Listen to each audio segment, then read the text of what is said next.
नमस्कार, मैं हूं आपके साथ इश्तियाक अहमद और आप देख रहे हैं आर्य न्यूज। स्वागत है आपका उत्तर प्रदेश के खास बुलेटिन में। रुक करेंगे उत्तर प्रदेश की तमाम खबरों की तरफ। साधु संतों की सबसे बड़ी संस्था अखिल भारतीय अखाड़ा परिषद से जुड़ी एक खबर सामने आई है, जहां पर अखाड़ा परिषद के अध्यक्ष महंत नरेंद्र गिरी का निधन हो गया है और वहीं प्रयागराज के बागंबरी मठ में उनका निधन हुआ। फिलहाल मौत की वजह अभी साफ नहीं है और वहीं इस खबर के बाद साधु संतों में शोक की लहर है और वहीं महंत नरेंद्र गिरी की मौत को लेकर सवाल भी उठ रहे हैं। और दूसरी तरफ आनंद गिरी ने महंत नरेंद्र गिरी को लेकर कहा कि उनकी हत्या षड्यंत्र के तहत की गई है और समाजवादी पार्टी के अध्यक्ष अखिलेश यादव ने उनके निधन पर दुख जताया और उन्होंने कहा कि ईश्वर पुण्य आत्मा को अपने श्री चरणों में स्थान और उनके अनुयायियों को यह दुख सहने की शक्ति प्रदान करे।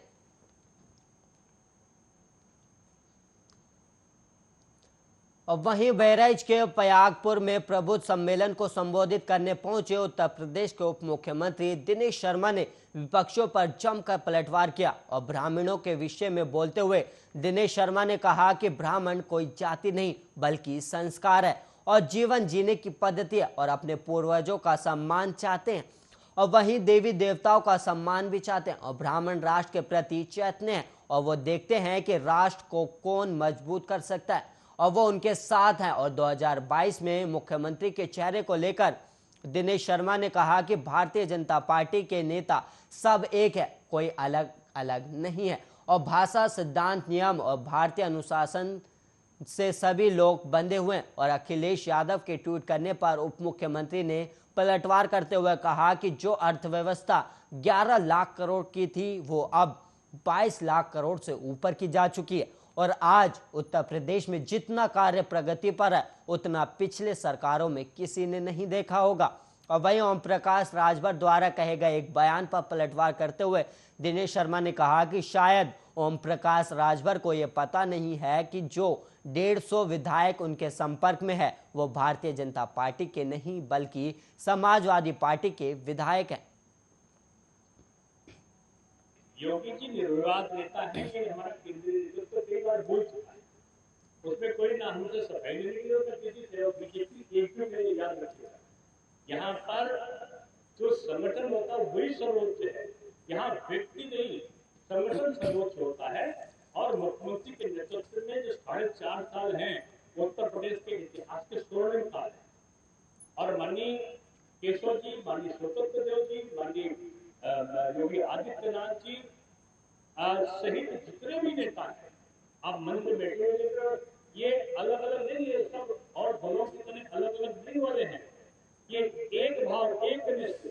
शरीर से अलग है, भाषा सिद्धांत नियम और पार्टी अनुशासन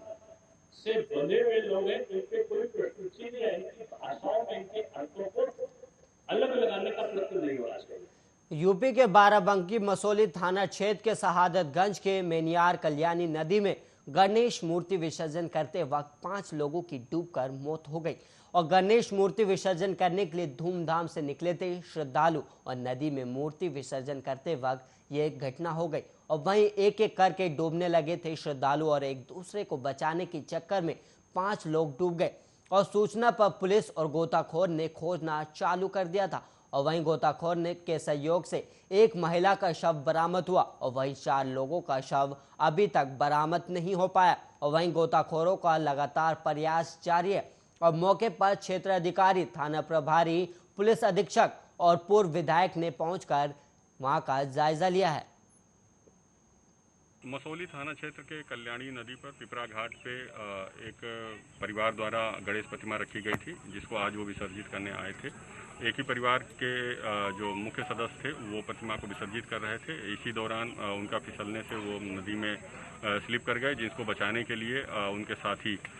2-3 लोग उतरे, उनको बचाने के लिए वो भी डूब गए, जिसमें एक महिला भी शामिल है। टोटल 5 लोग डूबे हैं, जिसमें महिला को रिकवर कर लिया गया है, उनकी डेड बॉडी रिकवर की गई है और गोताखोर और फ्लड कंपनी लगी हुई है, पर्याप्त पुलिस बल लगा हुआ है। बाकी सभी को भी जल्दी से जल्दी रिकवर किया। वहीं यूपी के बलिया में सुलहदेव भारतीय समाज पार्टी के अध्यक्ष और पूर्व मंत्री ओम प्रकाश राजभर ने एक सवाल के जवाब में कहा कि भारतीय जनता पार्टी के 150 विधायक उनके संपर्क में है और 27 अक्टूबर तक बहुत सा परिदृश्य साफ हो जाएगा। और वो 2017 में भारतीय जनता पार्टी के साथ थे और वो आज नहीं है। और आज हमने भागीदारी संकल्प मोर्चा बनाया और 403 सीटों पर चुनाव लड़ने की तैयारी में। और वहीं उत्तर प्रदेश विधानसभा अध्यक्ष हृदय नारायण दीक्षित के कम कपड़े पहनने से कोई महान नहीं होता के सवाल पर ओम प्रकाश राजभर ने कहा कि देश के मूलभूत समस्या महंगाई बेरोजगारी से ध्यान भटकाने के लिए इस तरह की बयानबाजी की जा रही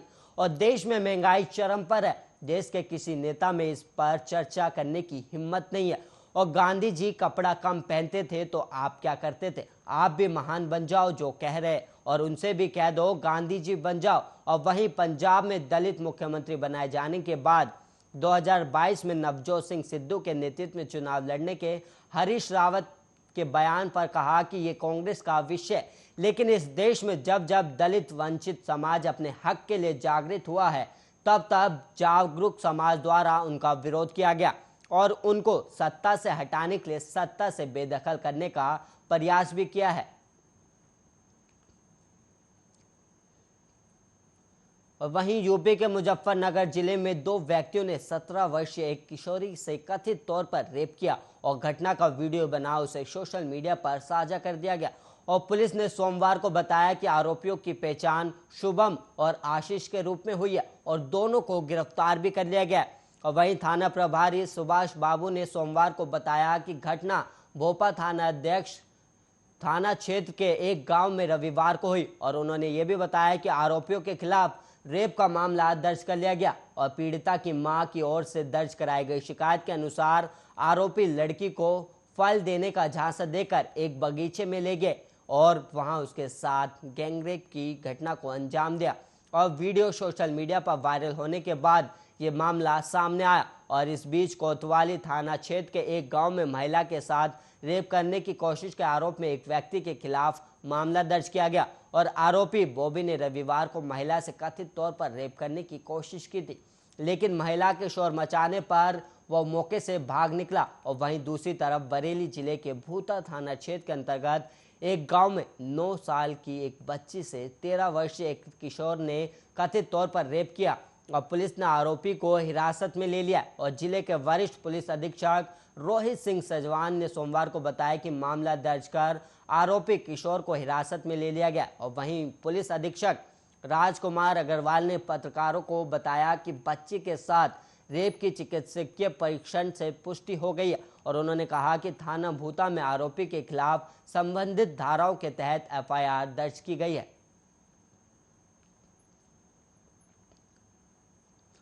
और वहीं उत्तर प्रदेश के मुख्यमंत्री योगी आदित्यनाथ ने डॉक्टरों के रिटायरमेंट की उम्र 5 साल बढ़ाने का फैसला लिया है और इसके लिए प्रस्ताव भी तैयार किया जा रहा है। हालांकि मुख्यमंत्री के इस फैसले को लेकर डॉक्टरों के बीच कहीं खुशी और कहीं गम जैसा माहौल है। डॉक्टर का एक वर्ग इसका विरोध कर रहा है तो एक वर्ग इससे उत्साहित भी है। और डॉक्टरों के रिटायरमेंट की उम्र फिलहाल 65 साल है और मुख्यमंत्री योगी आदित्यनाथ ने इसे 5 साल बढ़ाकर 70 साल करने का फैसला लिया है। और मुख्यमंत्री के इस फैसले के पीछे कोरोना काल में डॉक्टरों की संख्या में कमी को बड़ी वजह माना जा रहा है। और वहीं ये भी कहा जा रहा है कि डॉक्टरों की रिटायरमेंट की उम्र बढ़ने से उनके अनुभव का ज़्यादा से ज़्यादा लाभ लिया जा सकेगा। हालांकि सरकार का यह फैसला लागू होने से पहले ही विवाद शुरू हो गए और लखनऊ के संजय गांधी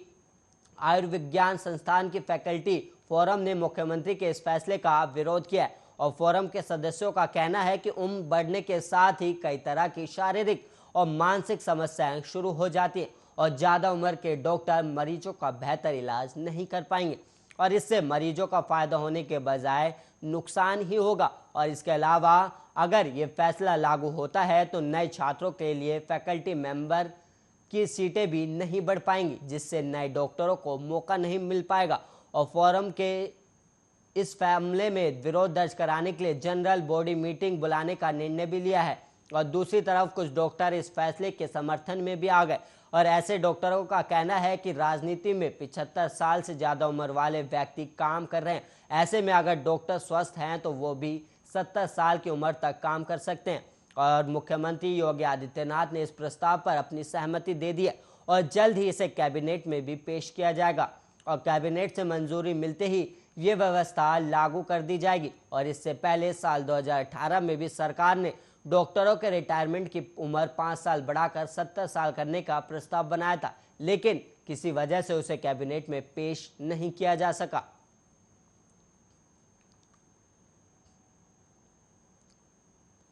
और वहीं यूपी के मुख्यमंत्री योगी आदित्यनाथ आज प्रदेश के गाजीपुर और जौनपुर जिले का दौरा करने पहुंचे और सीएम दोनों जिलों में कई परियोजनाओं की सौगात दी गई। और वहीं सीएम यहां पर कई योजनाओं का लोकार्पण और शिलान्यास भी किया और इसके अलावा वो यहां पर उन्होंने जनसभा को भी संबोधित किया। और विधानसभा चुनाव को देखते हुए सीएम योगी यहां जनता के लिए कई बड़े ऐलान भी किए हैं और सीएम योगी दोनों जिलों में करीब 4-4 घंटे का वक्त बिताया। और वहीं आपको बता दें कि सुबह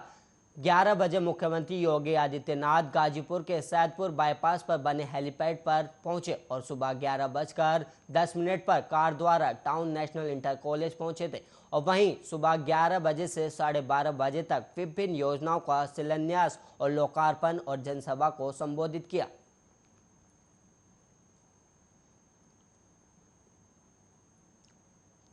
और वहीं चुनावी राज्य यूपी में विरोधी नेता एक दूसरे पर लगातार सियासी हमले कर रहे हैं। मुख्यमंत्री योगी आदित्यनाथ ने भी विरोधियों के खिलाफ खुलकर मोर्चा खोल दिया है और सोमवार को योगी ने एक के बाद एक कई ट्वीट कर विपक्ष को आड़े हाथ लिया और उन्होंने कई मुद्दों को लेकर विपक्षी नेताओं पर सीधा हमला बोला। और योगी ने कहा कि तुष्टीकरण की राजनीति करने वालों ने महाराणा प्रताप की बजाय अकबर को महान बता दिया है और विदेशी आक्रांताओं के महिमा मंडन में ऐसे शब्द गढ़े गए कि समाज भ्रमित हो जाए। और योगी ने कहा कि सर्वांगीण विकास पिछली सरकारों का ध्येय नहीं था, वो तो केवल खानदान के लिए काम करते रहे और समाज में हर तबके का सम्मान हो और उन्हें उनका अधिकार मिले, शासन की योजनाओं का लाभ समान रूप से सबको प्राप्त हो। और यही तो भारतीय जनता पार्टी कहती है कि आज़ादी के बाद तुष्टीकरण की जो राजनीति देश में चल रही थी, उस तुष्टीकरण की राजनीति को हमेशा के लिए समाप्त करेंगे और हमारे लिए ओबीसी, एससी, एसटी, महिला या युवा मोर्चा समाज को जोड़ने का माध्यम और समाज के प्रत्येक तबके को जागरूक करने के लिए है।